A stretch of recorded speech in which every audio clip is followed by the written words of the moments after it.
Cuando llegó la hora sexta, hubo oscuridad sobre toda la tierra hasta la hora novena.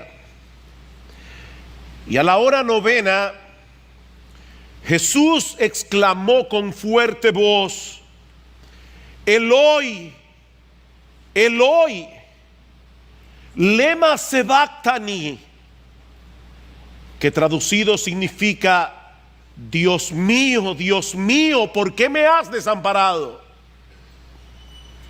Algunos de los que estaban allí al oírlo decían: mirad, a Elías llama. Entonces uno corrió y empapó una esponja en vinagre y poniéndola en una caña le dio a beber, diciendo: dejad, veamos si Elías viene a bajarle. Y Jesús, dando un fuerte grito, expiró. Y el velo del templo se rasgó en dos de arriba a abajo. Viendo el centurión que estaba frente a él la manera en que expiró, dijo: en verdad este hombre era hijo de Dios.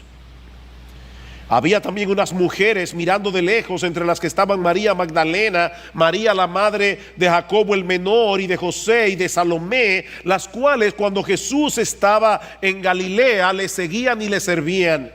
Y había muchas otras que habían subido con él a Jerusalén.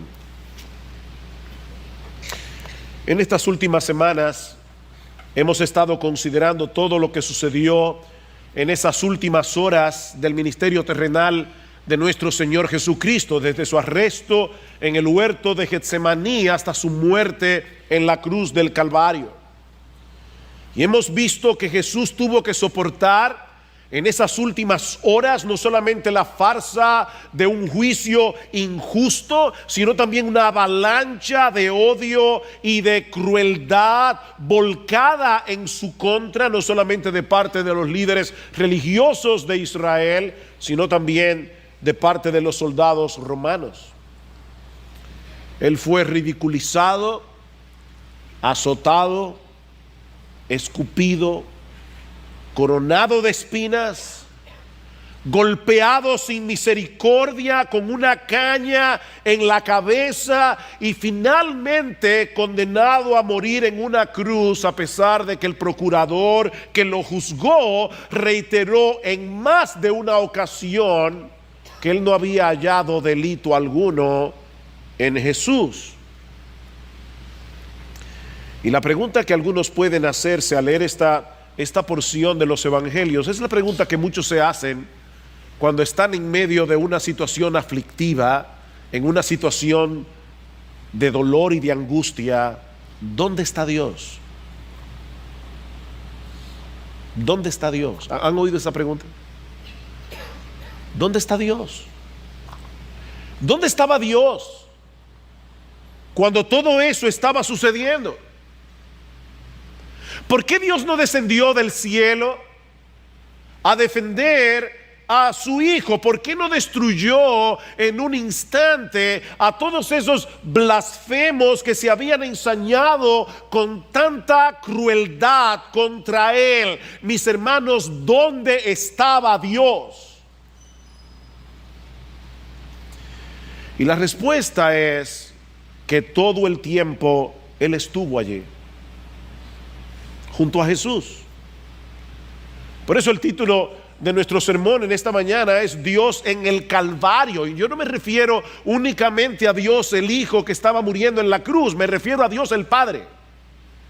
Dios en el Calvario, mis hermanos, Dios estaba allí. Él estuvo allí todo el tiempo. Él estuvo todo el tiempo al lado de Jesús, pero no para defenderlo, no para fulminar a los blasfemos. Él estaba allí para juzgar en Él, en Cristo, nuestros pecados. Nosotros debemos contemplar la escena de la cruz a través de las palabras de Pablo en 2 Corintios capítulo 5 versículo 19. Pablo dice que Dios estaba en Cristo reconciliando consigo al mundo. Él no estaba lejos. Dios estaba en Cristo reconciliando consigo al mundo. Él estaba allí.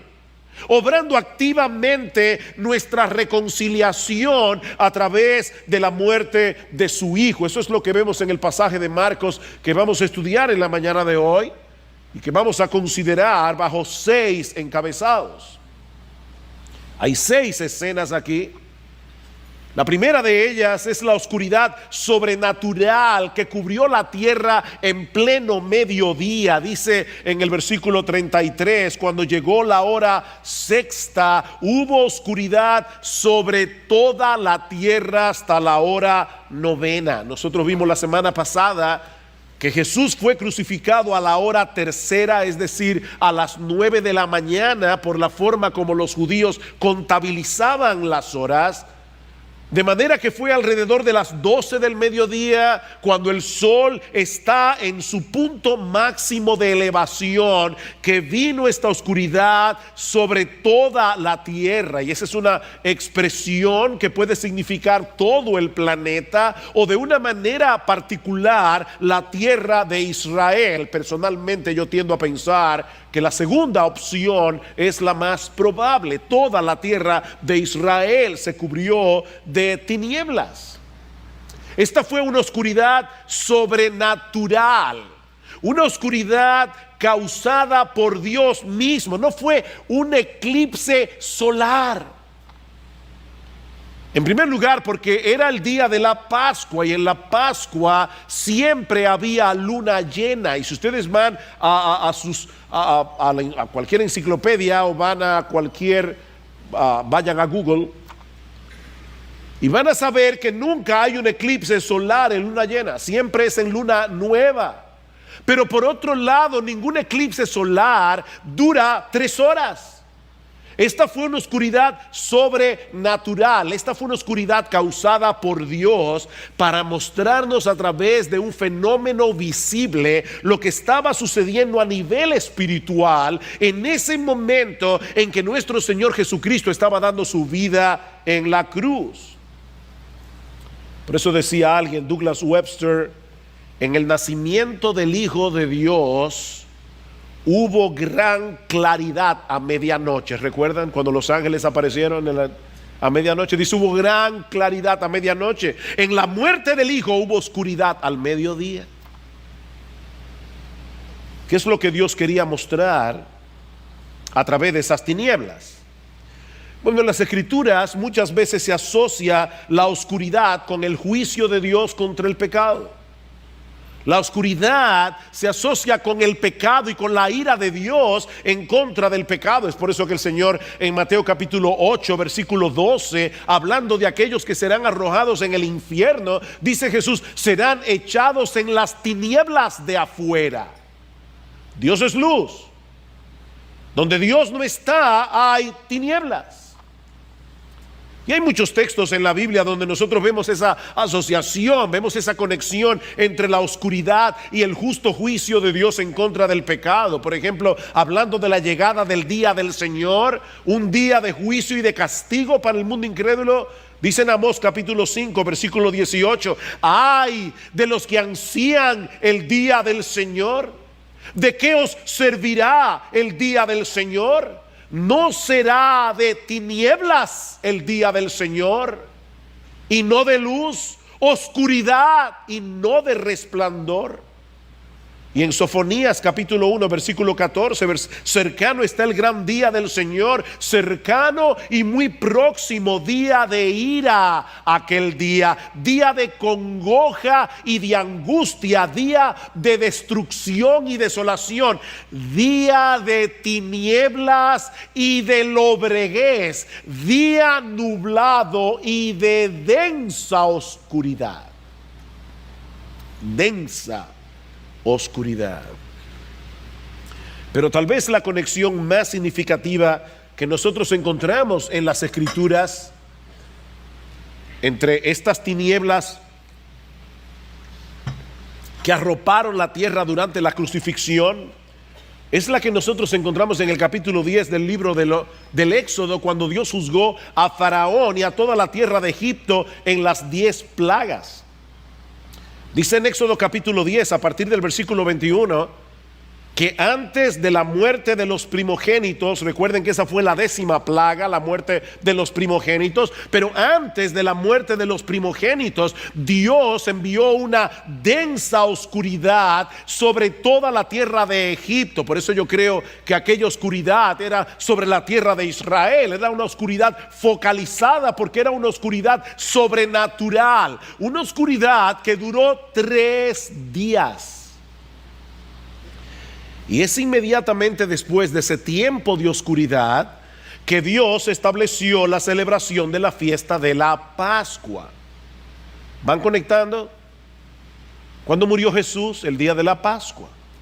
Fue precisamente después de ese tiempo de oscuridad que Dios estableció la fiesta de la Pascua, en la que los judíos debían sacrificar un cordero. Y el texto en Éxodo capítulo 12 versículo 6 es muy explícito. Dice: debe ser sacrificado el cordero entre las 2 tardes, es decir, alrededor de las 3. Ese cordero pascual era el sustituto a través del cual era preservada la vida de los primogénitos que habrían de morir esa noche. El ángel de condenación iba a salir por toda la tierra de Egipto, pero aquellos que pintaran el dintel de sus puertas con la sangre del cordero sustituto, el cordero iba a pasar de largo, por eso se llama Pascua, que significa pasar de largo. Recuerden, el inglés Passover es pasar de largo. El ángel de la muerte iba a pasar de largo sobre esas personas, sobre esas familias que por fe sacrificaran un cordero como un sustituto. Ese tiempo de oscuridad de 3 horas en el Calvario se encuentra íntimamente relacionado con aquellas tinieblas que cubrieron la tierra de Egipto por 3 días, en ese preciso momento en que el verdadero cordero pascual estaba siendo inmolado, cuando el verdadero cordero pascual estaba siendo sacrificado en el altar de la cruz. Marcos nos dice más adelante que nuestro Señor Jesucristo expiró a la hora 9, es decir, a las 3 de la tarde. La misma hora en que eran sacrificados los corderos de la Pascua. Dios cubrió la tierra con este manto de oscuridad, de densas tinieblas, para mostrarnos en una forma física lo que estaba sucediendo a nivel espiritual en esa cruz. Mis hermanos, Cristo estaba allí como nuestro sustituto. Él estaba allí recibiendo en nuestro lugar todo el peso de la ira de Dios, que merecen nuestros pecados. ¿Saben para qué? Para que nosotros pudiéramos ser absueltos en el tribunal de Dios.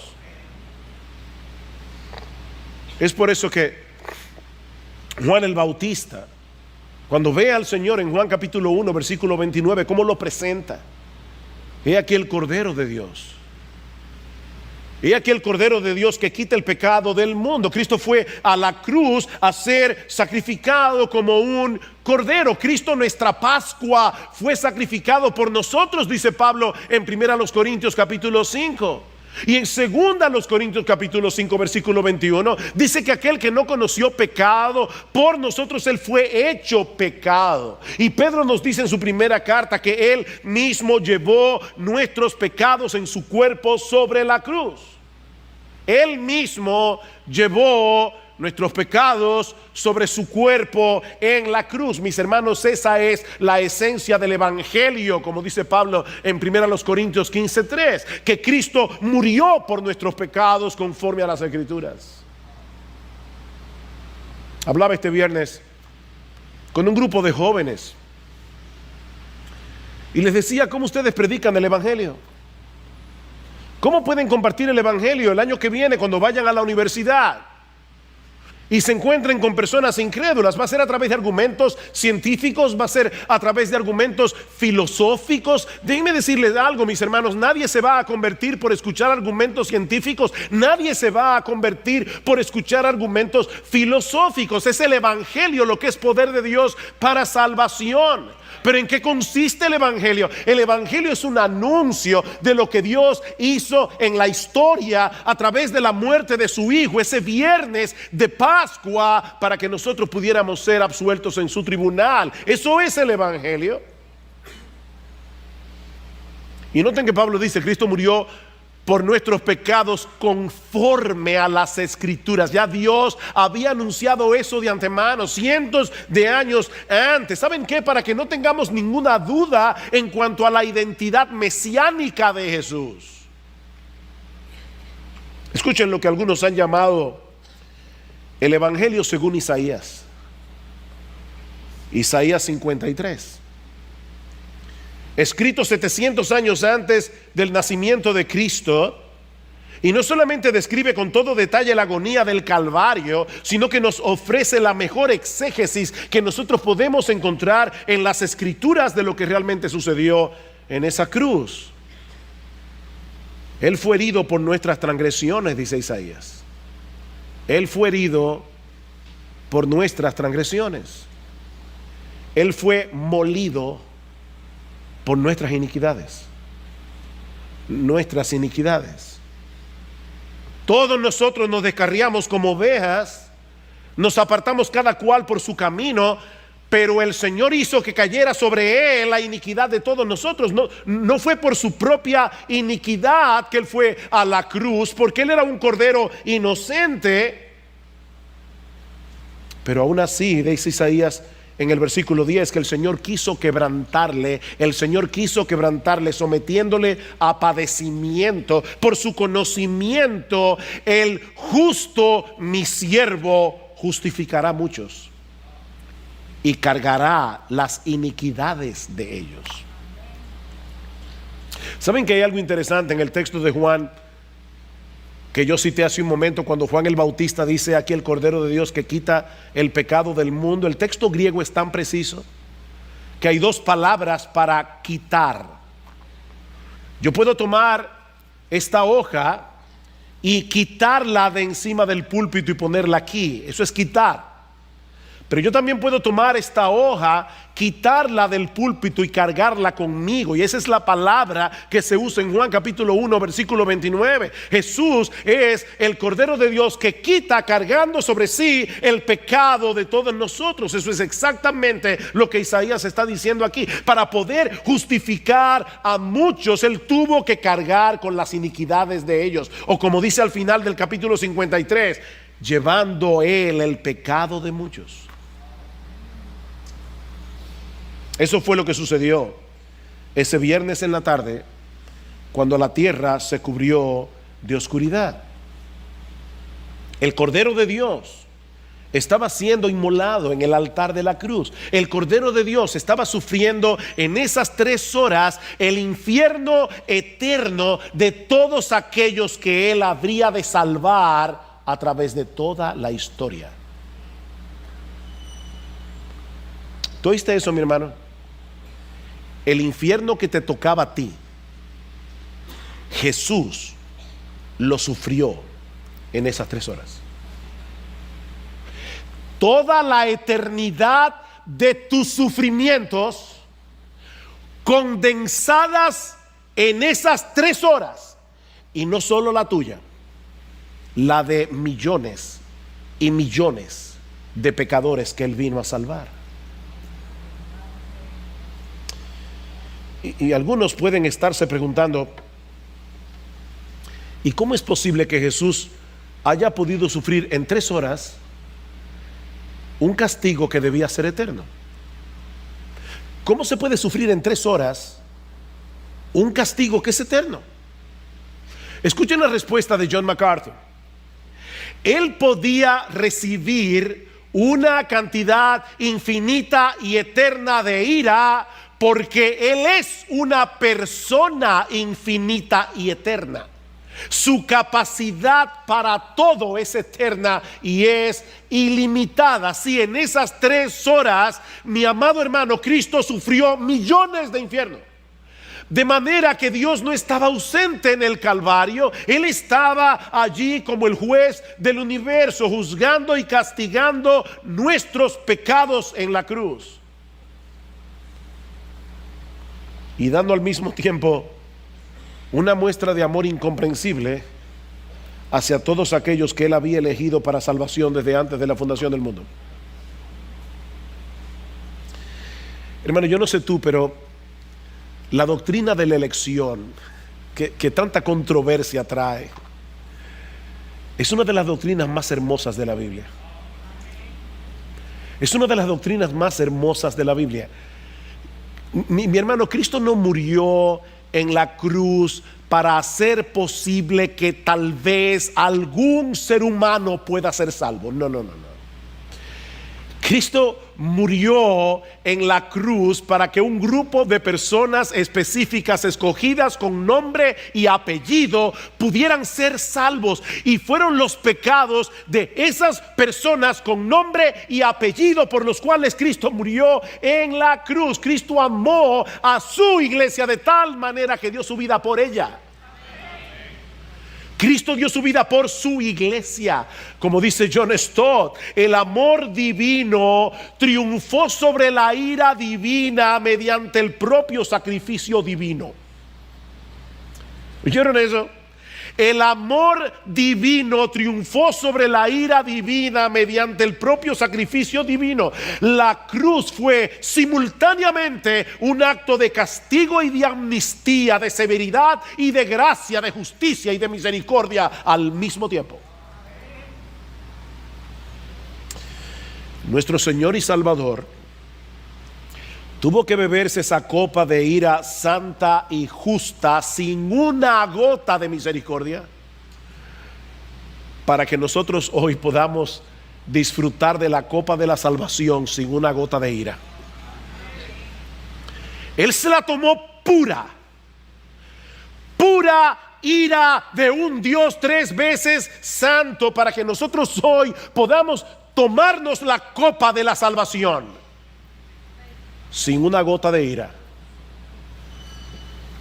Él tuvo que sufrir el desamparo del Padre para que nosotros pudiéramos disfrutar en el día de hoy de la bendición de ser recibidos. Él fue desamparado para que nosotros pudiéramos ser adoptados.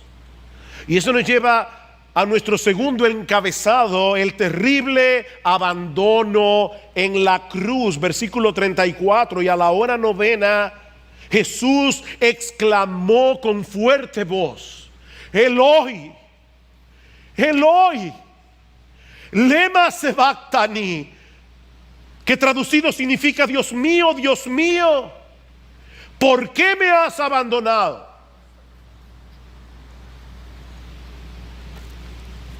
Ya son las 3 de la tarde del viernes. El Señor Jesucristo lleva 6 horas en la cruz, y en las últimas 3 ha venido experimentando todo el peso de la ira de Dios por nuestros pecados simbolizados en esa oscuridad. Y es en ese momento que, citando en arameo las palabras del Salmo 22, el Señor exclama con fuerte voz. Y las 2 palabras que usa Marco allí, fuerte voz, son las palabras de la que se deriva nuestra palabra megáfono en español.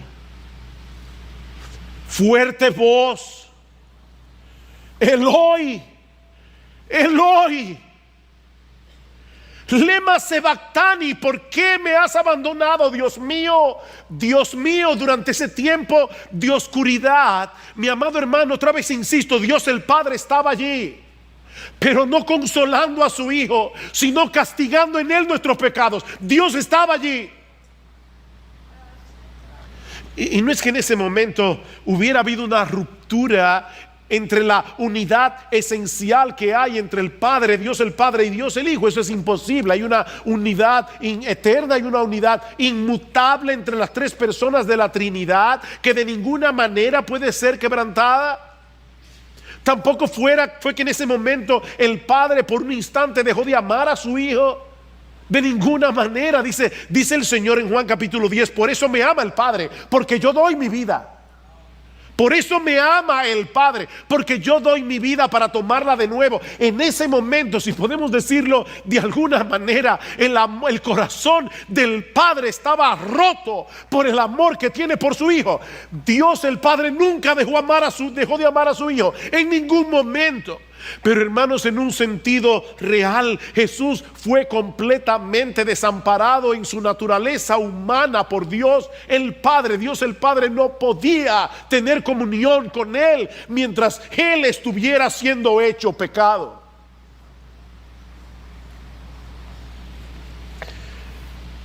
Otra vez cito a John Stott. Se trataba de Dios en nuestra naturaleza, abandonado por Dios. Dios en nuestra naturaleza, abandonado por Dios. Mis hermanos, la santidad de Dios no le permite tener comunión con el pecado.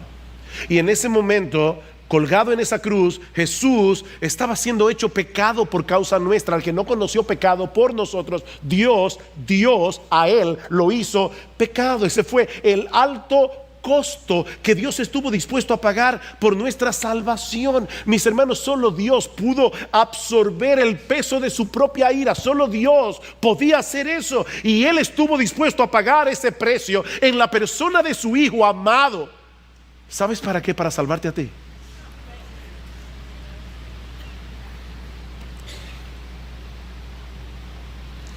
¿Saben qué, mis hermanos? Este es el tipo de pasaje que ningún predicador jamás podrá explicar en una forma ni siquiera medianamente satisfactoria. Ese abandono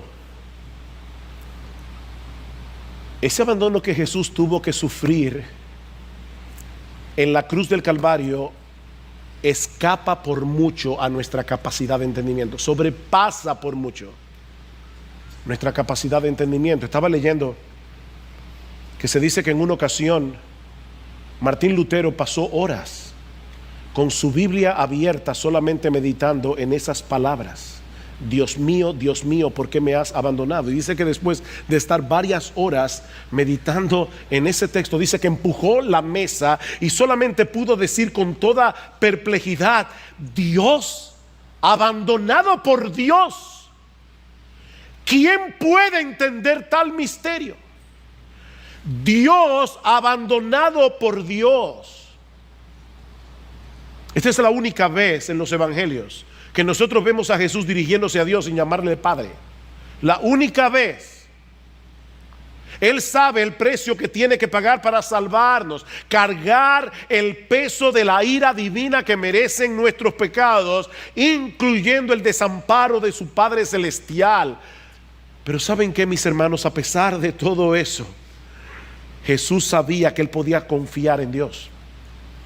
Jesús sabía que Él podía seguir confiando en Dios como su Dios. Noten las palabras: Dios mío, Dios mío. Aunque suene paradójico, este es un grito de angustia y de confianza al mismo tiempo. El dolor y la agonía que Jesús estaba experimentando en su naturaleza humana le resulta abrumador.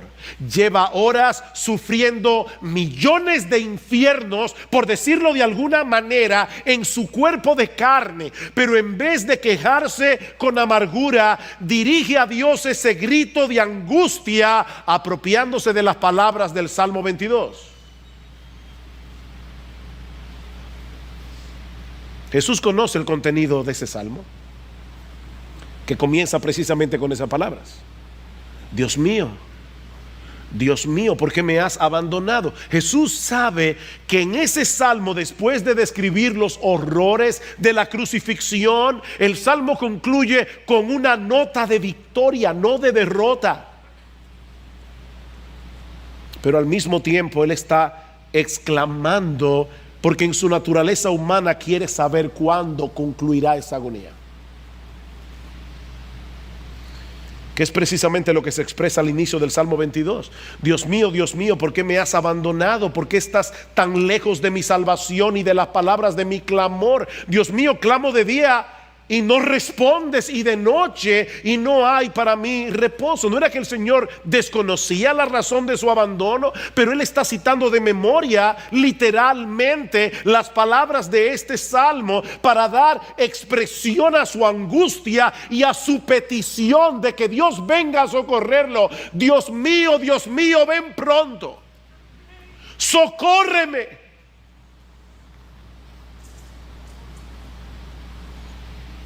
Pero en medio de esa escena tan sensible, una vez más se evidencia la dureza del corazón humano.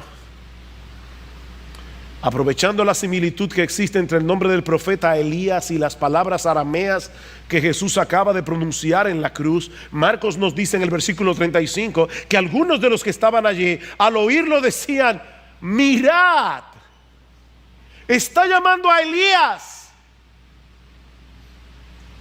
Ustedes recuerdan que Elías no murió. Elías no vio muerte. Elías fue llevado al cielo, dice la Escritura, en un torbellino. Así que había una tradición entre los judíos de que Elías se aparecía desde el cielo para socorrer a los justos en tiempo de dificultad. Y esa es la tradición que está en la mente de esta gente cuando comienza a burlarse de Jesús. Las personas están conectando burlonamente una cosa con la otra para tener un poco más de diversión a costa de Jesús. Versículo 36: entonces uno corrió y empapó una esponja en vinagre, un vino barato que bebían los soldados, era un vino avinagrado, y poniéndola en una caña le dio a beber, diciendo: dejad, veamos si Elías viene a bajarle. Está llamando al profeta Elías. Démosle un poco de vino que lo reanime, a ver si da tiempo a que Elías baje del cielo a rescatarlo de la cruz. Pero el rescate vino de otro lado. Lo que nos lleva a nuestro siguiente encabezado. Ya vimos el tiempo de oscuridad, ya vimos el terrible abandono en la cruz. Veamos ahora en tercer lugar la ofrenda voluntaria de expiación. La ofrenda voluntaria de expiación. Ya Jesús había cumplido la obra que el Padre le había encomendado al dar su vida en rescate por muchos, al recibir sobre sí todo el peso de la ira de Dios. Así que dando un fuerte grito, dice Marcos en el versículo 37, Jesús expiró. Marcos no nos dice qué fue lo que el Señor expresó en ese fuerte grito, pero los evangelios de Juan y de Lucas nos ayudan a completar el cuadro. Dicen en Juan capítulo 19 versículo 30 que luego de probar el vinagre que le dieron los soldados, Jesús dijo: consumado es. He ahí el grito. E inclinando la cabeza, entregó el espíritu. Consumado es. Ya todo acabó. La obra de redención ha sido consumada. Y Lucas añade que en ese momento, clamando a gran voz, dijo: Padre, en tus manos encomiendo mi espíritu. Y habiendo dicho esto, expiró. Con la conciencia de que la obra de redención había sido terminada, el Señor entregó su espíritu, confiándose al cuidado de su Padre celestial. Mis hermanos, Cristo no solamente fue a la cruz voluntariamente, Cristo dio su vida voluntariamente cuando ya todo se había cumplido. A Cristo no le quitaron la vida, Él dio su vida. Juan capítulo 10 del Evangelio de Juan: yo soy el buen pastor. ¿Y qué hace el buen pastor? El buen pastor da su vida por las ovejas.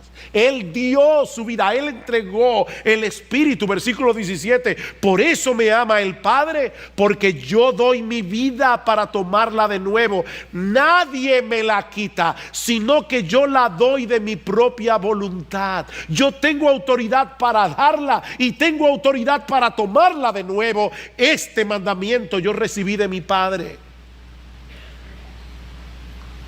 Cristo entregó el Espíritu. Es por eso que los evangelistas insisten en el hecho de que Jesús dijo las cosas que dijo en ese momento a gran voz. A gran voz.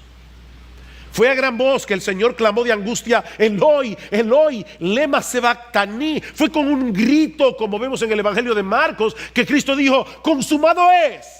Y fue clamando a gran voz que dijo al final: Padre, en tus manos encomiendo mi espíritu. ¿Y por qué ese dato es importante?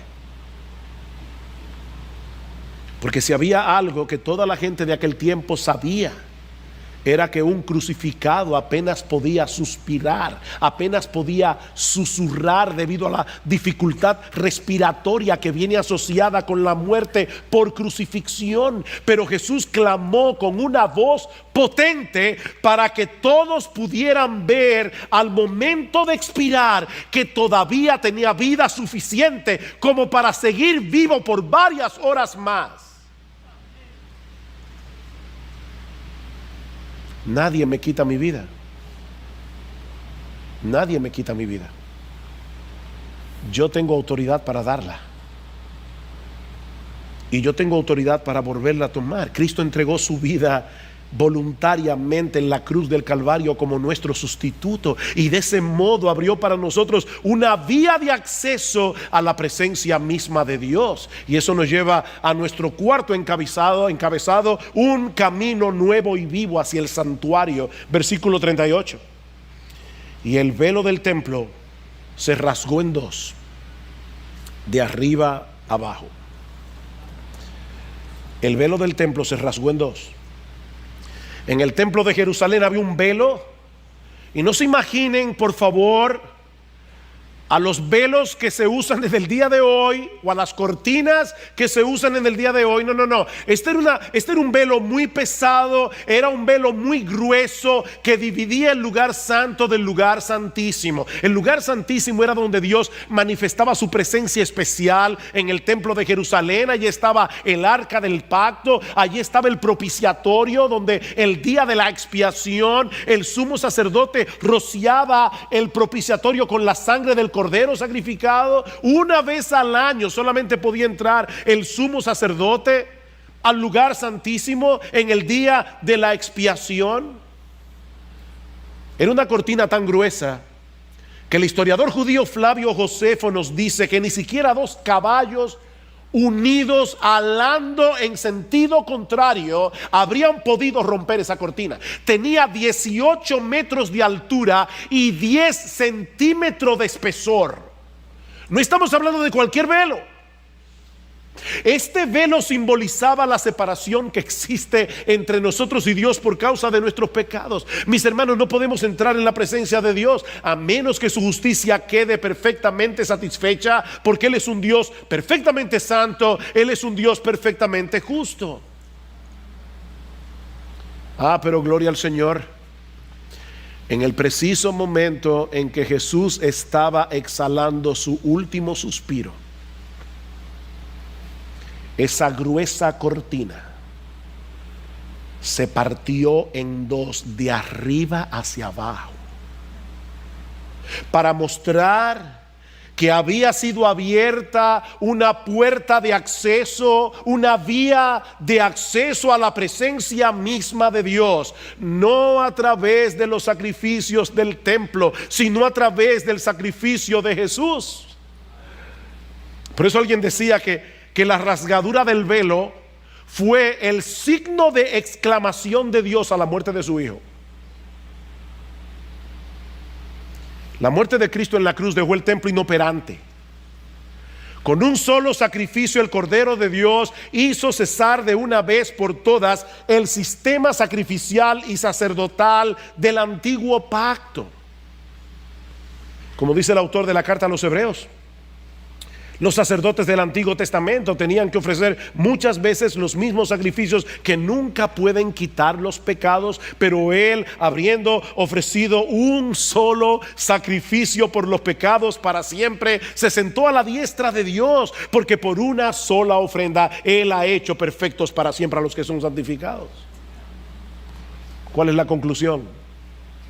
Esta es la conclusión, sigue diciendo el autor. Entonces, hermanos, puesto que tenemos confianza para entrar al lugar santísimo por la sangre de Jesús, ese lugar sagrado al que solo podía entrar el sumo sacerdote una vez al año, ahora nosotros podemos accesarlo cuantas veces queramos.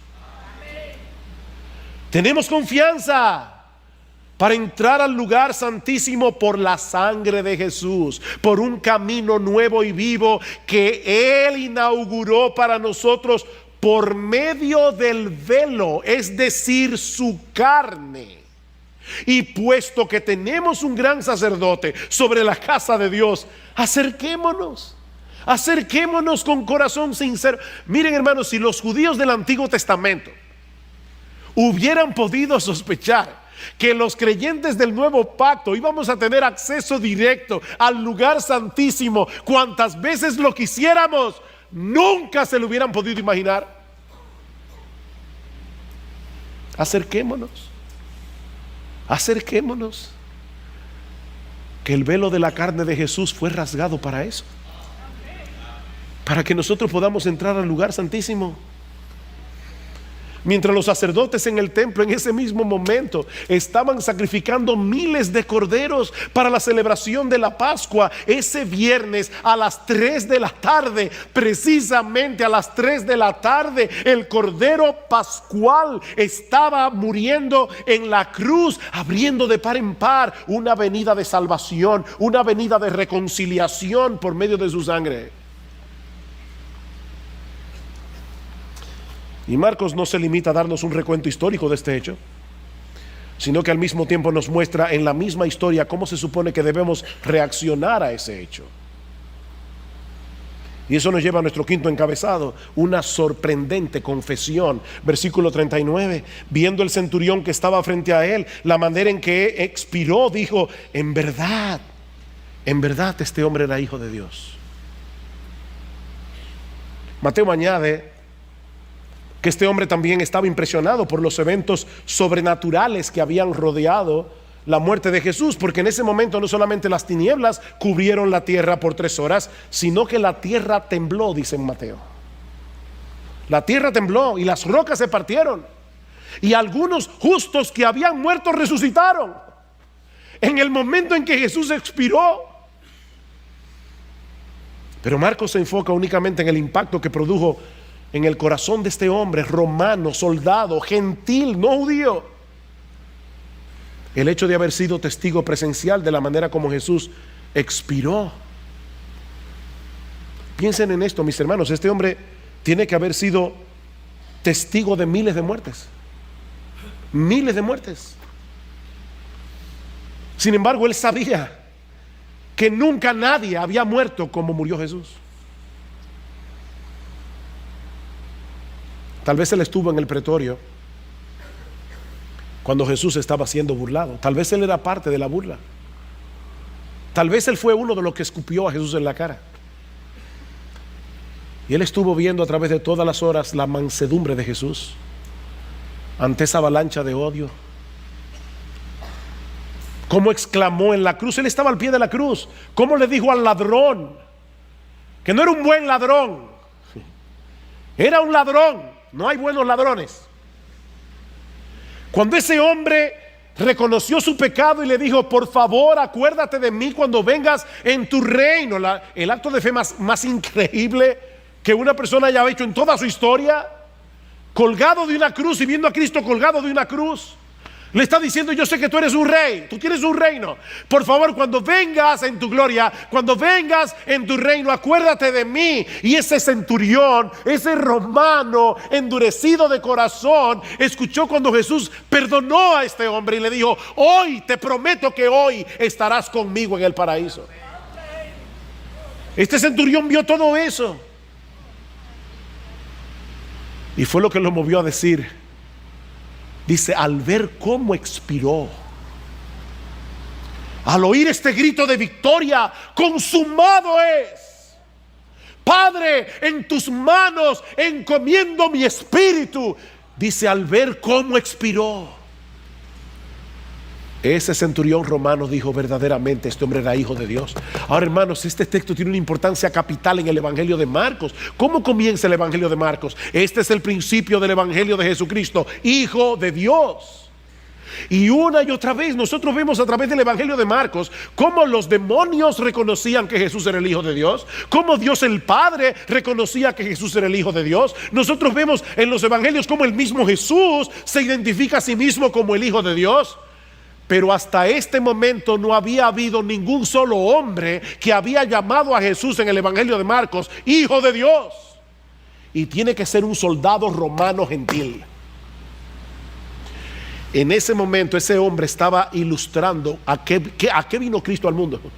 ¿Por qué estaba muriendo en esa cruz? Para salvar a pecadores como tú y como yo, para llevarlos, abrirles el entendimiento y hacerles ver que Él era realmente el Hijo de Dios. Y es como si Marcos estuviera diciéndole a los lectores de su evangelio y a todos aquellos que iban a oír a través de la historia a un predicador exponer este pasaje del evangelio, cuando este centurión dijo, verdaderamente este hombre era hijo de Dios. Es como si Marcos estuviera diciendo, ¿y ahora qué de ti? ¿Qué de ti? ¿Vas a reaccionar con indiferencia ante la muerte de Jesús? ¿O vas a reconocer como el centurión que verdaderamente este hombre era el Hijo de Dios, que había dado su vida de manera voluntaria para salvar a pecadores? Pero hay una escena más que veremos mucho más brevemente, las testigos presenciales de la crucifixión. Marcos concluye esta historia de una manera bien extraña. Había también unas mujeres, versículo 40, mirando de lejos, entre las cuales estaban María Magdalena, María la madre de Jacobo el menor y de José y de Salomé. María ya se había ido con el apóstol Juan. ¿Recuerdan cuando el Señor le dice, mujer, he ahí tu hijo, hijo, he ahí tu madre? Las cuales cuando Jesús estaba en Galilea le seguían y le servían, y había muchas otras que habían subido con él a Jerusalén. Hermanos, ¿por qué Marcos incluye este detalle aquí, que no parece tener mucha relevancia, sobre todo en comparación con el resto de la historia? Muy probablemente porque iban a ser esas mismas mujeres las primeras testigos presenciales de su resurrección. Esas mismas mujeres, eso lo vamos a ver al llegar al capítulo 16 del Evangelio de Marcos. Esas mujeres habían estado con Jesús durante todo su ministerio en Galilea, siguiéndole, sirviéndole. Y ahora Marcos nos dice, ¿saben qué? Fue ese grupo de mujeres la que se mantuvo fieles hasta el fin en la muerte de Jesús. Mientras aquellos discípulos que le habían dicho a Jesús, camino a Getsemaní, aunque todos te negaren, yo nunca te negaré. El apóstol Pedro que dijo, mira, si fuera necesario morir contigo, no te negaré. Ninguno de esos hombres estaba allí. Allí estaba un grupo de mujeres. Un grupo de mujeres. Este grupo de mujeres, y hermanas, esto debe hacerlas sentir felices. Este grupo de mujeres ocupa un lugar de honor en el Evangelio. Por esa fidelidad a toda prueba, aún en medio del dolor y de la confusión que muy probablemente estaban experimentando en ese momento al ver a Jesús crucificado. Ellas fueron testigos presenciales de su muerte, fueron testigos presenciales de su enterramiento. Y aunque no lo sabían en ese momento, 3 días más tarde iban a ser testigos presenciales de su resurrección.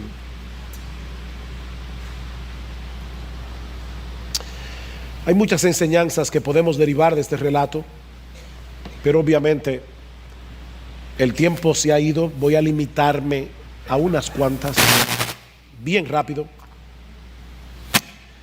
Mis hermanos, este relato nos enseña en una forma muy impactante el alcance de la justicia y la santidad de Dios.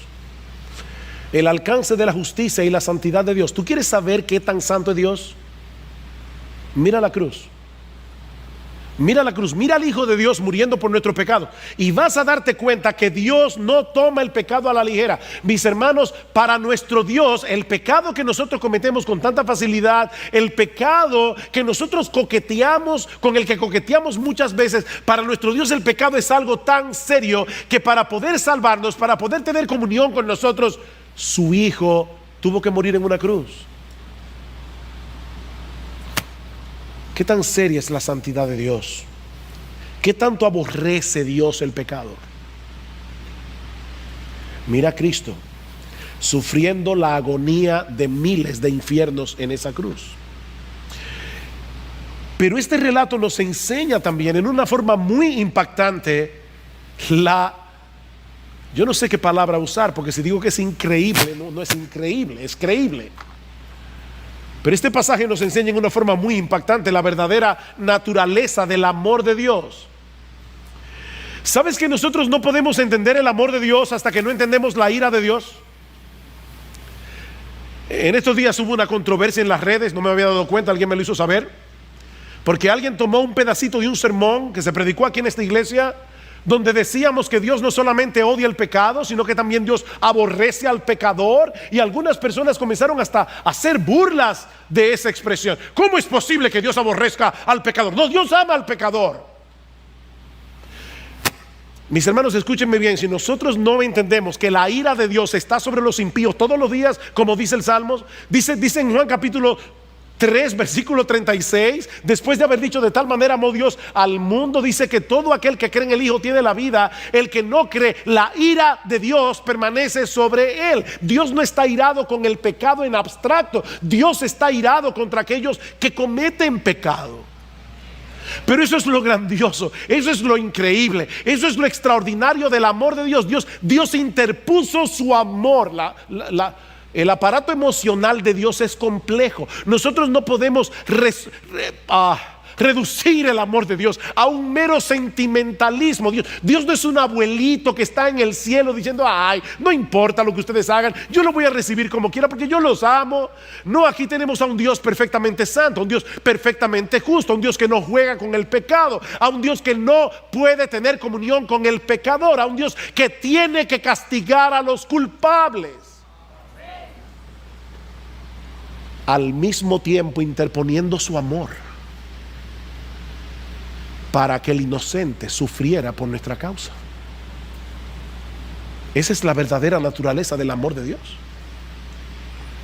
Es así que podemos entender: de tal manera amó Dios al mundo que dio a su Hijo unigénito para que todo aquel que en él cree no se pierda, mas tenga vida eterna. Dios no amó a un grupo de gente buena, a un grupo de gente amable. Él amó a un grupo de gente aborrecible. Eso es lo grande del amor de Dios. De tal manera amó Dios al mundo que por ese grupo de gente aborrecible Dios entregó a su Hijo.